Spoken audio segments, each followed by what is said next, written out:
Um, but before we begin, let's bless.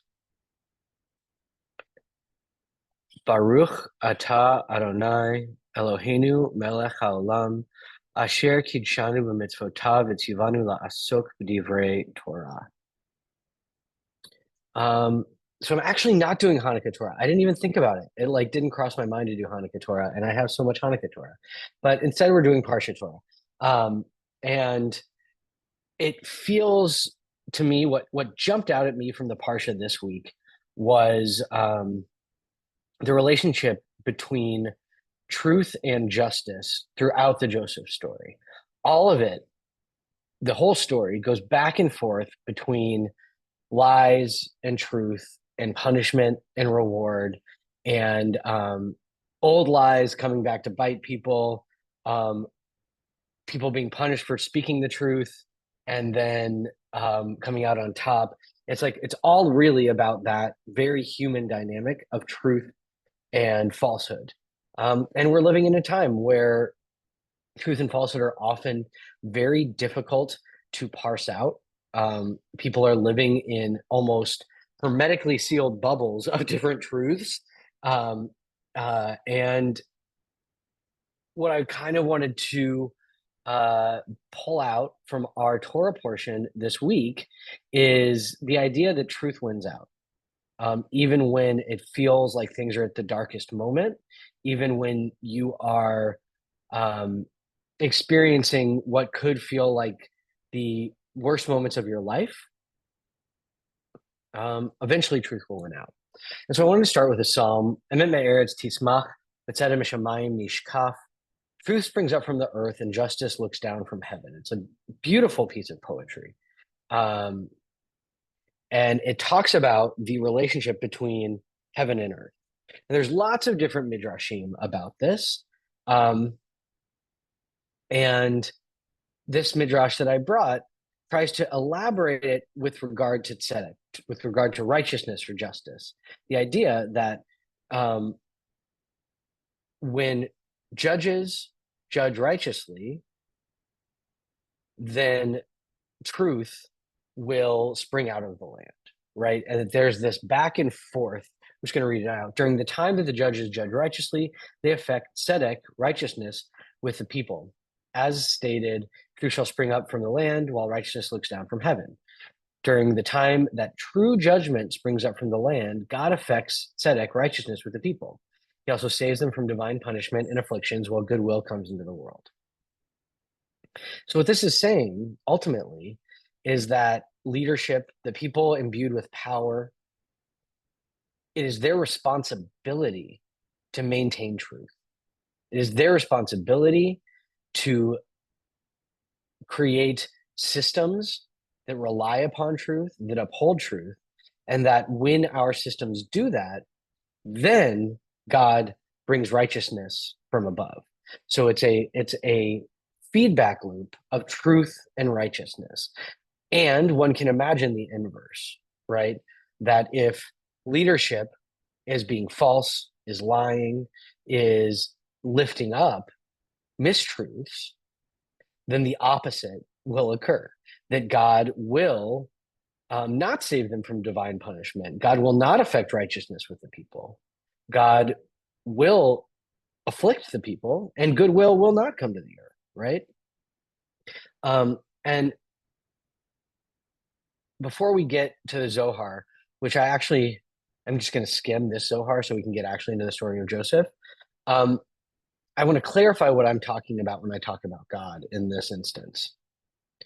It's very easy to read this, especially this midrash, with an anthropomorphic God. There's a God sitting up there on a throne, on a cloud, watching and waiting, and then acting in the same way that a judge on earth is sitting in their judge's chair and watching and waiting and then acting. But I actually read this quite differently. I read this more as a feedback loop. God is not necessarily a conscious entity. God is the system of the universe that, in the same way that our what's the word I'm looking for? Um, the same way that our natural systems work together on Earth, God is one of those natural systems for the universe. So, in the same way that you breathe out oxygen and without anyone having to think about it, do anything about it, or try, plants suck up that oxygen, or you breathe out CO2, plants suck up that CO2 and bring out oxygen. The same is true with God and righteousness, right? By us acting truthfully and with justice and righteousness, God so reflects back that truth, justice, and righteousness. And by us acting without those qualities, God reflects those qualities back to us. So it's not necessarily about a judging humanoid style God, but instead closer to a system of a moral ecology. Let me put it that way. That just like our ecosystem supports itself and can get out of whack, and then it getting out of whack feeds back to us, our moral ecology, our moral ecosystem does the same thing. And that's what God is in this instance. And the Zohar, and that's why I brought this piece of Zohar, kind of reflects that as well. That this is Rabbi Shimon Bar Yochai, who's the like hero of the Zohar, is the main character of the Zohar, um, answering the question, why is it that God even bothers to send souls down to earth? Which is the real question is like, what's the point of existence? Right? Which is a pretty big question. And he starts by quoting Proverbs saying, drink water out of your own cistern and running water out of your own well. What's this? This is, I mean, you give that to me, I don't know what he's talking about. And then they interpret saying, a cistern is a place where water does not flow of its own accord. A cistern is a holding vessel for water. It doesn't flow out, it comes in.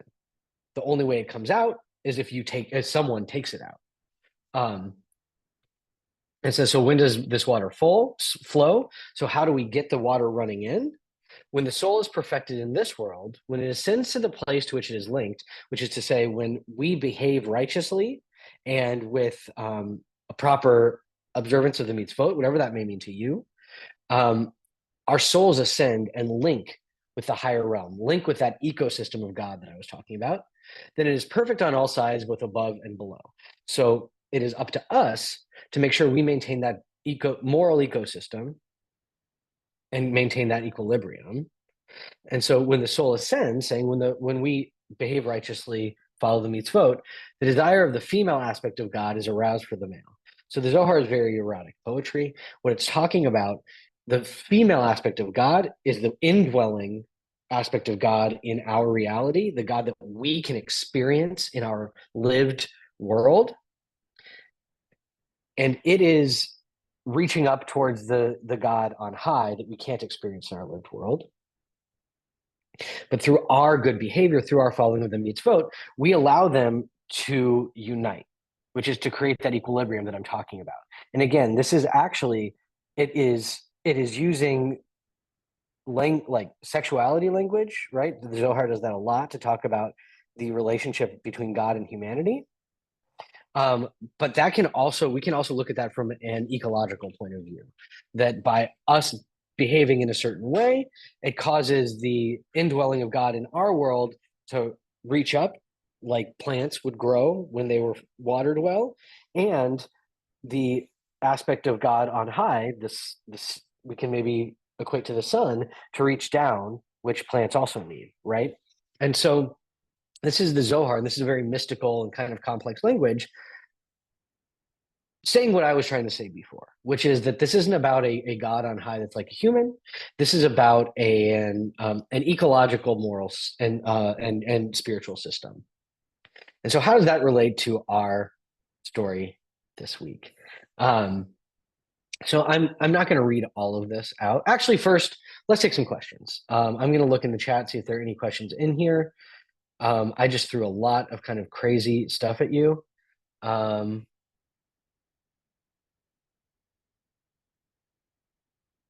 Okay. Is this like yin and yang? Let's see. The shared source sheet larger. That is an easy thing to do. There we go. Um, okay. Okay. Is this like yin and yang? Sort of. A little bit. Insofar as actually I'm not Nicole, I would actually at some point, Mary, you can put my email address in the chat. That's a question that I would like to answer, but not answer right now. So, Nicole, if you shoot me an email asking me that question, I will explain how yin and yang works within this.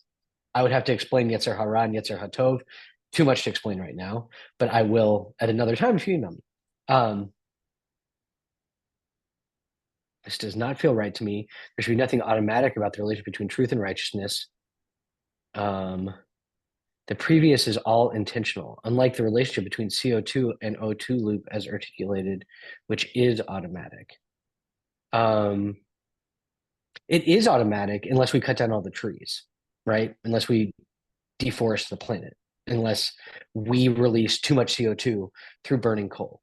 So, like, that's intentional too, right?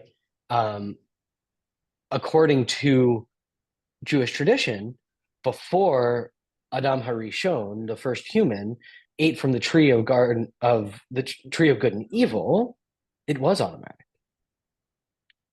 Humanity just knew its role, played its role perfectly, and by eating from the tree, we came out of that balance, both ecologically and morally, and now everything has to be intentional, right? Like even our relationship to the ecology around us has to be intentional now because of how we live our lives. So it does equate in that way.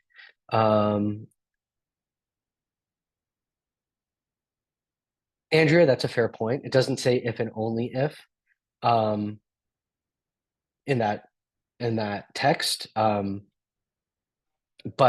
I think it's implied. I don't think that, especially if you get deeper into Jewish theology, that is the relationship between God and humanity, that there is a reciprocal relationship. And that's what the entire Vayeshev is about, especially the second piece of the Vayeshev, B'Hayim Shemoah, is all about like, if you will follow X, Y, and Z, then I will do X, Y, and Z. And that's really the entirety of Deuteronomy and the covenant that the Jewish people made with God, is that like, we'll follow the mitzvot, and then God will make sure that the world stays in balance for us to live holistically. We could behave righteously and still bad things happen to us. How does this fit into this drash? Thank you, Janet Shapiro. That is where I'm going with Joseph. Yes. Why do bad things happen to good people? Because bad things happen to all people, and good things happen to all people, just as all people are both good and bad. I love that's a great answer, Ara. Another piece that I'll get to that, Susan. Yes.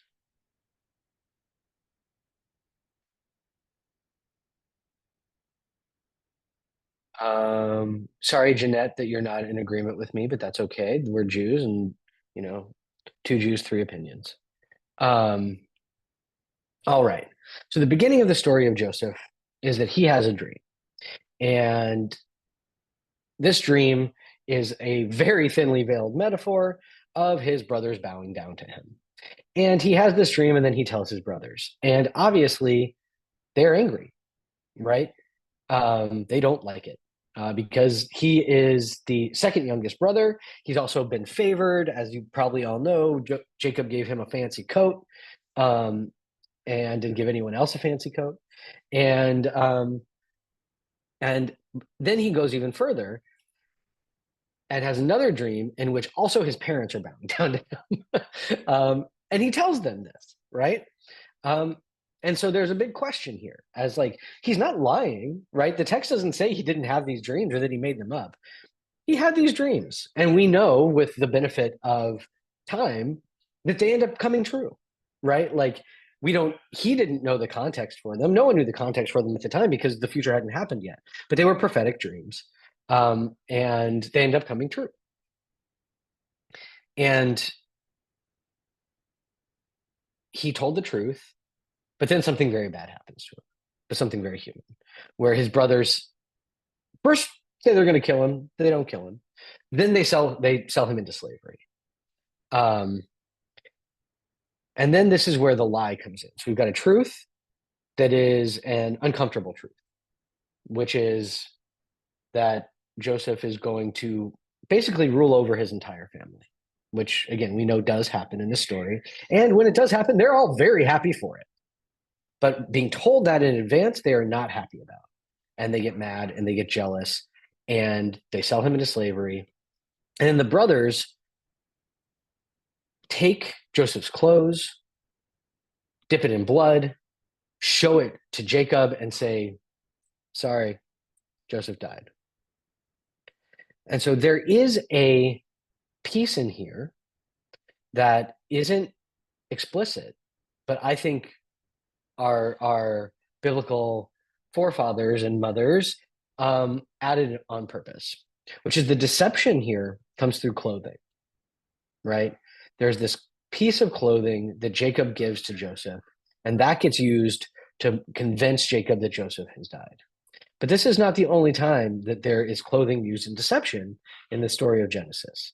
Jacob, a few parshiot ago, dressed up as his brother Esau to deceive his father. And so this is what I'm talking about with this kind of feedback loop that isn't obvious, but is happening. So Jacob deceives his father with clothing. Jacob is deceived by his sons with clothing. There is this reckoning, this balancing that has to happen according to an implicit theology in the Torah and an explicit theology in the Zohar. And so what's happening here, especially with Joseph, to go back to your question, Janet and Susan, is something really bad is happening to him. Like, I cannot imagine being sold into slavery by my siblings, by people I love and trust and grew up with. And it is a balancing that is occurring, perhaps based on Jacob's earlier misbehavior, right? We see throughout the story of Genesis, at the very beginning, the first experience of brothers is one brother killing another. And it slowly gets better and better and better, even though it doesn't perfect until the end, right? Which is you have one brother killing each other. And then the next brother story we have isn't really until Isaac and Ishmael. And so there's this other jealousy piece that comes in. All of these are about jealousy as well, where Ishmael gets sent out because of jealousy. And then we've got the next layer of Jacob and Esau. And we've got this next layer of the 12 brothers. And it's all these brotherly relationships fueled by jealousy, these conflicts fueled by jealousy that move from murder to less murder. And eventually, what we get at the end of the Joseph story is intergenerational healing. We get forgiveness being given. We get forgiveness being asked and forgiveness being given, which I can't get to at this point.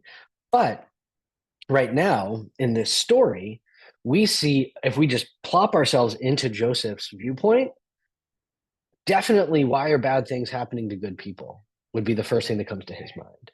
Like, I didn't do anything wrong. I told my brother something true. My father favors me, but I didn't ask for it. Like, why am I on the receiving end of this horror? I didn't do anything to deserve this, which is true. He didn't.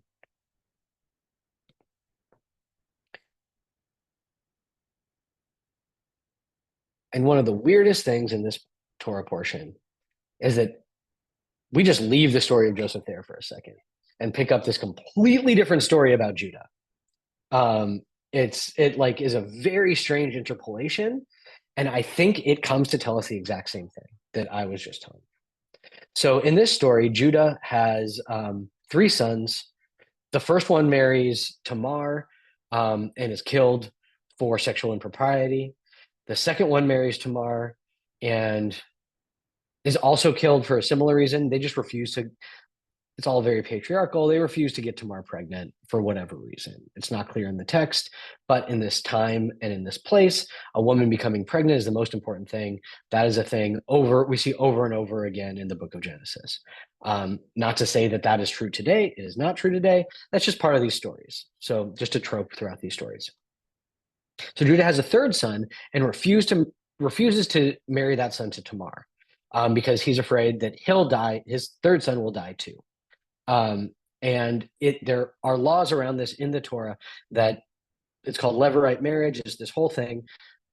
Without going into it, Judah is breaking a mitzvah. Judah is acting unrighteously and putting Tamar in a very bad position, because she's now twice widowed. No one else is going to marry. Um, and in this time, because of patriarchy, that's all she could have done. Um, and so Tamar covers her face, sits down at the entrance of the city, which apparently was at that time code for being a prostitute. And Judah goes to her as a prostitute, doesn't know it's her.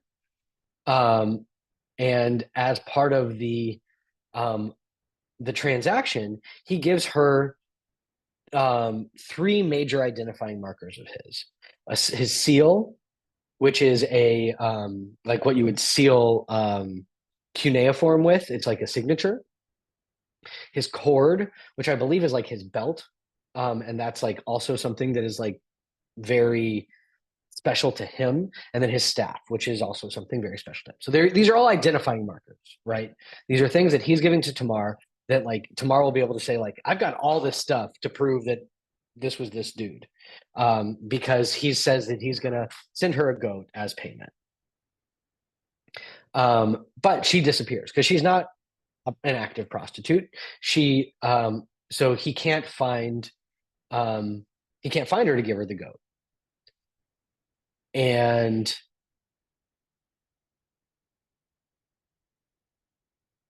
he finds out that Tamar has become pregnant, and he denounces her and says she's pregnant from harlotry. Little does he know that that was with him, right? And that's why she kept these tokens of his identity. And he immediately, once he sees that she has the seal, the cord, and the staff, says she's more right than me, inasmuch as I did not give her to my son Shelah. So she ends up becoming pregnant in that family line, which was the goal. She has twins, and Judah, rather than doubling down on his having previously done her wrong, he admits his wrongness. He admits that he has done wrong and that she is right, and everything is kind of put back in order, which is ultimately what happens at the end of the Joseph story too. An apology and a rectification of previous wrongs. Let's see. I'm gonna look through these questions again.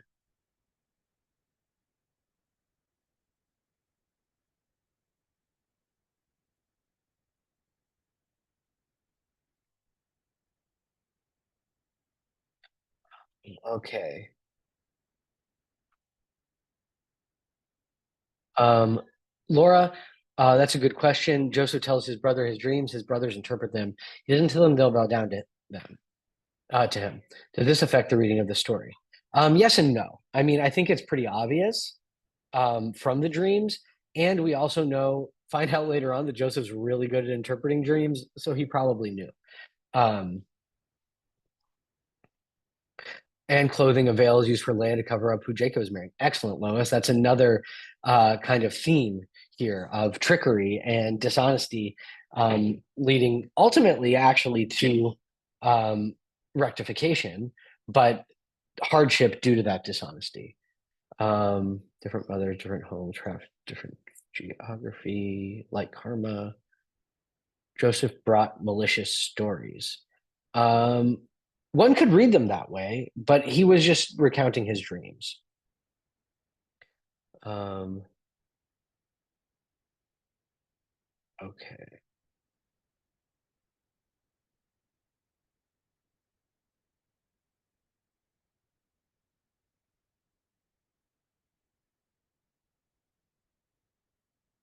I'm going to try not to get too deep into the weeds of the theology, but ultimately, um, underlying what I'm saying about God, about the de-anthropomorphization of God, and God being more like in the moral ecosystem, is that God is perfect. God doesn't have space for being right and wrong, which means that God can't make decisions. God is only perfect. And so what we can do is try to live by that perfection as we are able to interpret it from the revelations of our ancestors in such a way that we build relationship with that divine ecosystem, that moral ecosystem of God, that is positive for us. But God doesn't change, and that's kind of the underlying um, ethos that I'm kind of leaning into here. Why he told his brothers his dreams. Yeah. Aglaya, either he was being a jerk, maybe he was, or he was just not socially, Joseph was not like socially adept. He didn't realize perhaps the impact that his words and stories would have on his brothers because wasn't good at empathizing. It's hard to tell. It's hard to tell from the text whether it was intentional or not.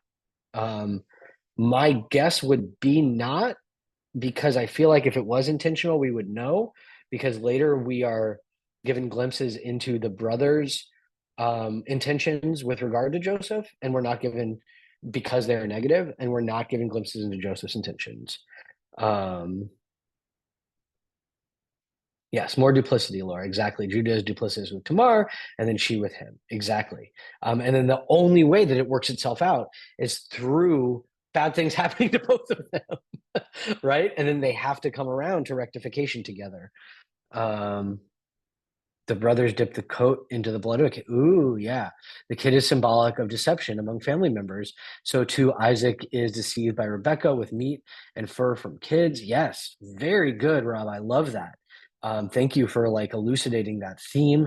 Rob Plass was saying that this theme also of using a kid to do all this deception carries throughout this story. Which is also interesting because then kids become one of the primary things that we sacrifice to God. So I can't, on one foot, I'm not going to be able to add that interpretation in, but that it's interesting that that becomes a very major um, theme. And is it a keves? What kind of kid is it? Let me see real quick. Sorry, because I wonder if it also relates to the golden calf. Um, where is it? I will send you a kid from my flock. No, it's a goodie Ezine. It's a goat kid. It's not a calf. Are there any conversations about the relationship between Muslims and Jews today about rebalancing the expulsion of Hagar and Ishmael? Um, yes, I will say yes. There are conversations. There are many organizations. Um, Yes, Andrea, correct. It's Judah's behavior that sparks Joseph to reveal his identity because it becomes clear that Judah is contrite and has changed. Yes, and Judah eventually admits truth. Are we ever told that Joseph loves and trusts his brothers? He tells bad reports of them to their father. They are said to hate them. It becomes very clear at the end of the story that they love each other. Um, um, Shabbat Shalom. Okay. Muslims are still Jewish. No, Muslims are not Jewish. Muslims are Muslim. Um, how is this eco god different from karma? Um, Big question. Karma, as we have it in a Western sense, is actually quite different from what karma actually is in Hinduism, because karma is more related to the cycle of incarnation and reincarnation than we like you know John Lennon's song "Instant Karma."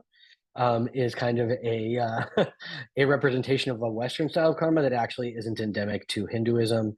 Um, we are killing our lives and sacrifices to God. I hope so. That would be an interesting representation of what the kid is. The first thing I went to Jenny to was the scapegoat. There's something there for sure. Um,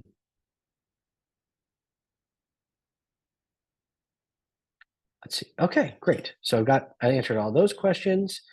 So to summarize, what we're seeing here is this ecosystem of morality based on lies and mistruth, and the way in which through the narratives of these stories, it all comes back around every time.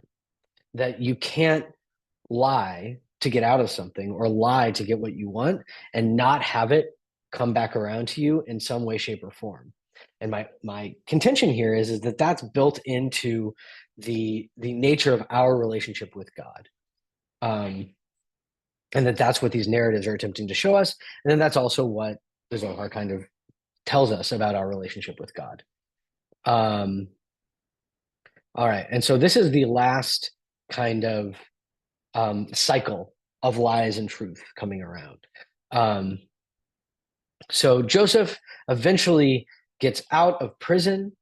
Or no, excuse me. Whoop, I went too far. That's next week. um, um, Joseph gets sold to Potiphar, who is kind of a magistrate in the Pharaoh's court, and he's a slave to Potiphar. And Potiphar's wife catches it bad for Joseph, and keeps trying to get Joseph to sleep with her. And Joseph's like, "No, I'm not going to do that." It could be because Joseph didn't want to. It could be because Joseph knew that would be a bad look for him. Who knows? But she is Eshet Potiphar, the wife of Potiphar, is very insistent upon this. And eventually she lies and says that Joseph has basically sexually assaulted her. He didn't. And he gets sent to jail for this false accusation. And she warns him first and says, like, I'm going to do this if you don't lie with me. And then she does it. Really terrible story, like an abuse of power that, like, again, why are these things happening to Joseph? Imagine being Joseph. Like, why do bad things keep happening to Joseph? But we get this hint, this little glimmer of light at the end of this section of the story, where it says, "So Joseph's master had put him in prison where the king's prisoners were confined. But even while he was there in prison, Adonai was with Joseph, extending kindness to him and disposing the chief jailer favorably towards him." So even as Joseph is being put in these horrible, horrific positions over and over and over again, through no fault of his own, we see that God is continuing to extend kindness to him and is watching over him, right?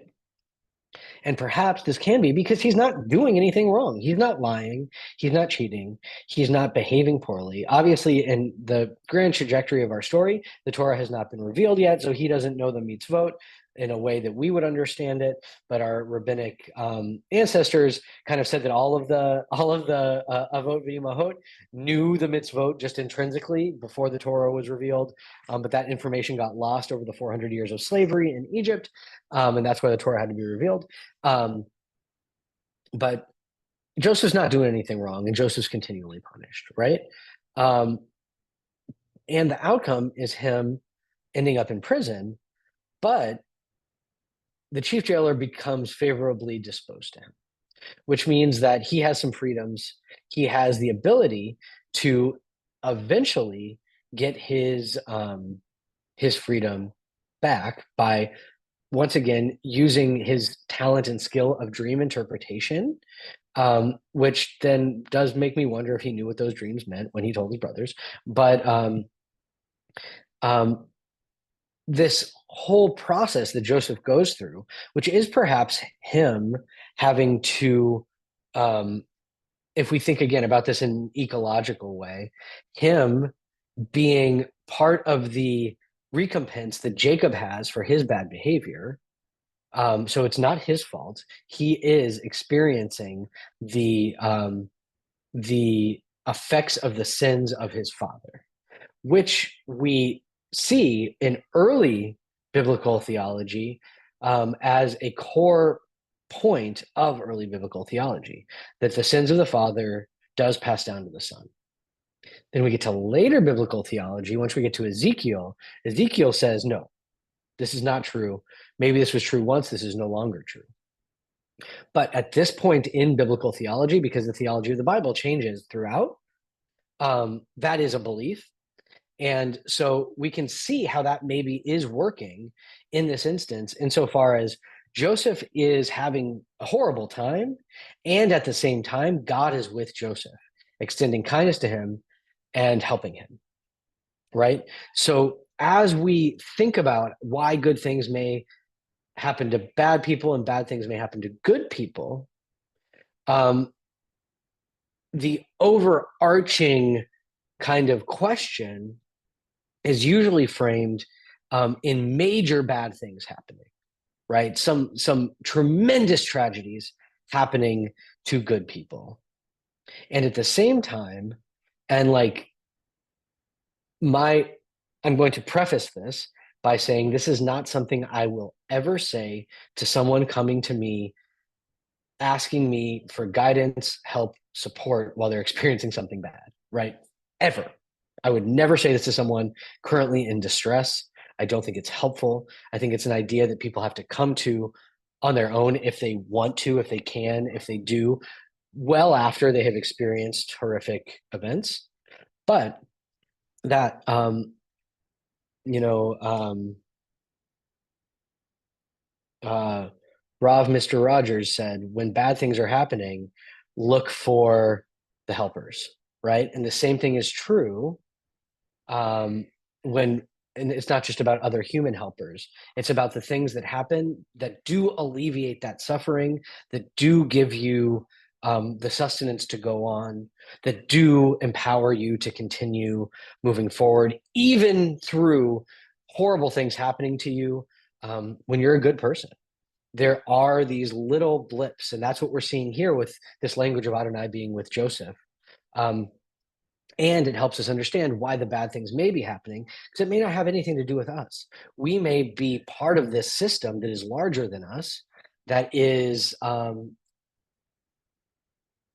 almost attempting, like again, like CO2 being processed into oxygen, hate being processed into mitzvah, right? Like, and that is how this entire story of Joseph, and we can even call it the story of Jacob, in fact, works out, is that the sins of Jacob end up afflicting his sons, but his sons end up, through that affliction, being able to process those sins into positivity over a long period of time.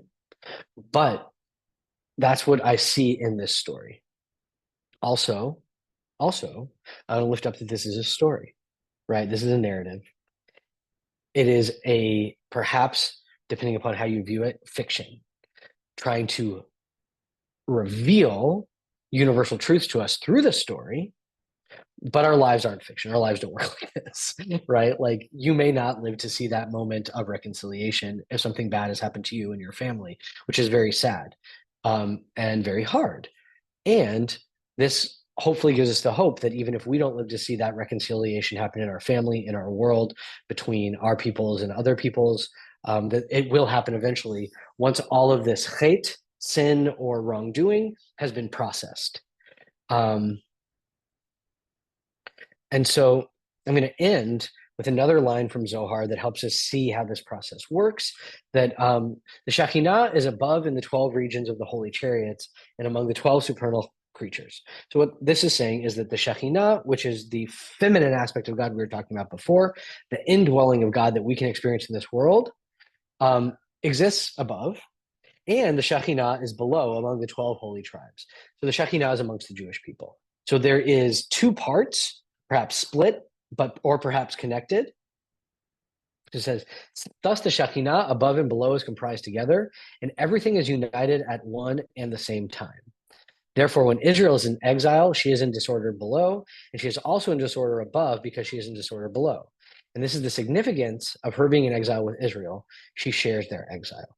And the same can be said with God, and why this, with the story of Joseph, and why this process that I'm talking about as being non-anthropomorphic works out the way it is that what's happening that's disordered below causes the above to be disordered, and the above has to rectify that disorder, which then has to be rectified below. And to us, that feels like enforced change occurring, which can feel like divine intervention or something happening that we didn't want to happen, based on our own efforts, materially. But it is a reflection of the moral universe into the material universe.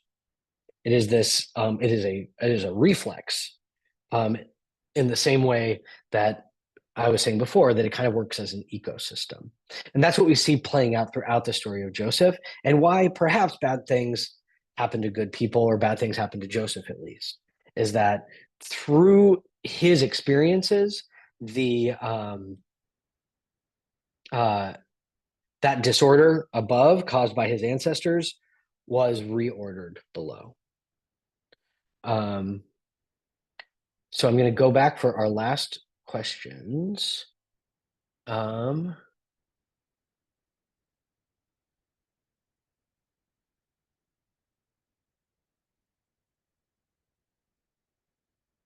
sorry, I'm scrolling up. He's got favorite Joseph. He's got stays with Joseph. Yes. Um,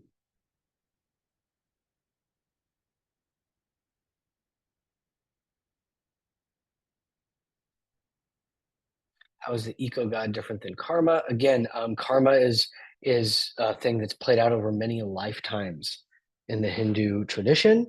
Um, and that is not what's happening here. This is happening perhaps through familial lines, as opposed to many lifetimes. Um, um,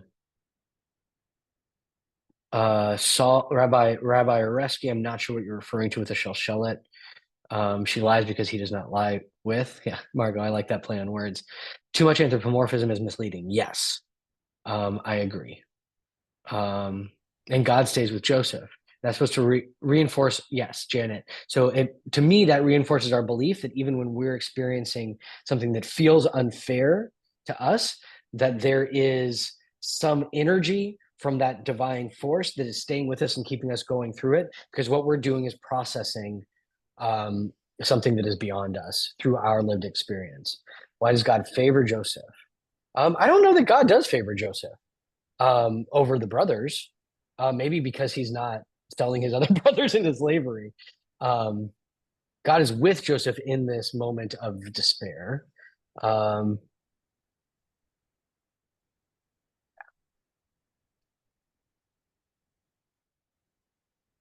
are we to take these as lessons we can teach our future on ways God wants us to behave, which ways that can? Yes, Sabrina. Yeah, I believe that is the point of Torah. That it's to teach us and help us teach others. Um, and be a helper. Yes, Beth, I think that's great too. Being that helper is um, always helpful to those who are experiencing more suffering than we are. Um, could you stop screen sharing, please? Sure. Um,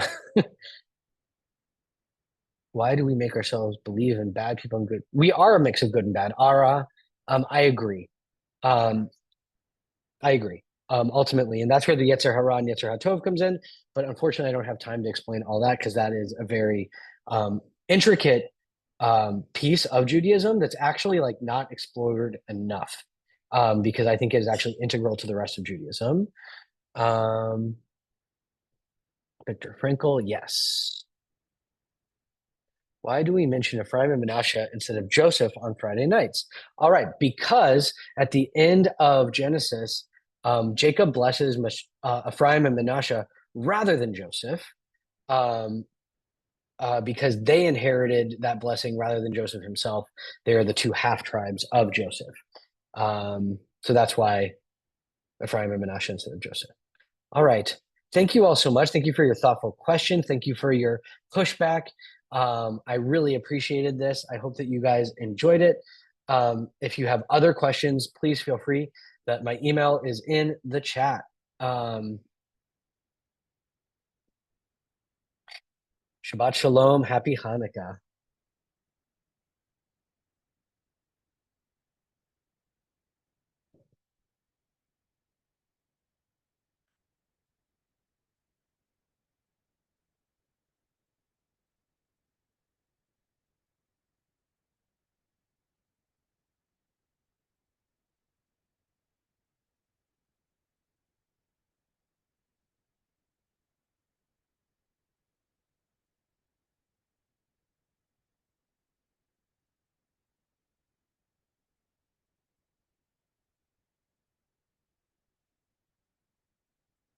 Why would you say we say Ephraim and Menashe?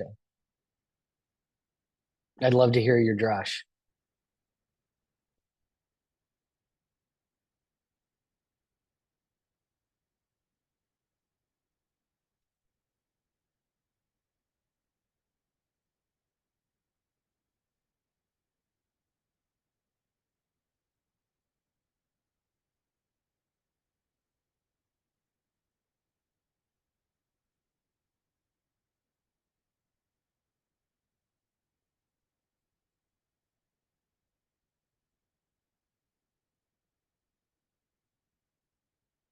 I love that. That's a beautiful drash.